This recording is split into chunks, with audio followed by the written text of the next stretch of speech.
Hello guys, আপনারা কেমন আছেন? আশা করি খুব ভালো আছেন। তো সকালে আজকে গেতেছি মাংস নিগে। তো রুমে ৪ জন থাকি। তো আগে কইলাম যে চলো মাংস নিগে যাই। তো ওরা কইলো যে মাংস নিগে আজকে যাবো না, আজকে তুমি যাও। তো মনে মধ্যে কষ্ট না নিয়ে চললাম। দেন সকালে উঠছি, ব্রাশ করি নাই। পরে গাছের ডাল ভেঙে এনে ব্রাশ করা ধরছি। কি করব? ব্রাশ করার টাইম নেই। তো ব্রাশ করতে রাস্তাতে যাওয়া নিয়েছি। বললাম যে সকালের ভিউটা আপনাদের দেখাই, কিরকম মজা লাগে। তো রাস্তা দিকে অনেক ভালো লাগলো, তাই করলাম যে ভিডিওটা বানিয়ে দেই। ভালো লাগবে ভিডিওটা। তো দেখতে থাকুন ভিডিও।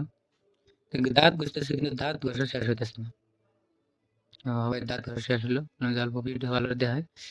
তো দেখতে থাকুন আমার ভিডিও যদি ভালো লাগে কমেন্ট করবেন, শেয়ার করবেন, লাইক করবেন। কমেন্ট করলে মানে আরো আগ্রহ হয় যে ভিডিও বানাতে, যে তো আমার ভিডিও দর্শকের দেখে, দর্শকের ভালো লাগে। তো দেখেন ভিডিওটা। তো ওরা কাজটা গেছি মানে দাঁত ঘষতে মানে সকালে উঠে ব্রাশ করানোর টাইমটা বানায়।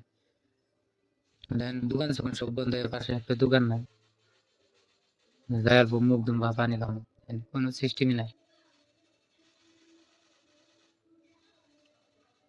দেখতে থাকুন ভিডিওটা পুরা। আইলাম মাংস পাকলে, আর অল্প গেলে মাংস দোকান ওই যে দেখা যায় যে ওই উঠেছে দোকান। তো দেখেন ভিউটাও অনেক ভালো লাগে, তামিলনাড়ুর ভিউটা সকালে সকালে রাস্তায় বাড়ান, যদি রাস্তায় ঘোরাফেরা করেন তাহলে অনেক ভালো লাগবে।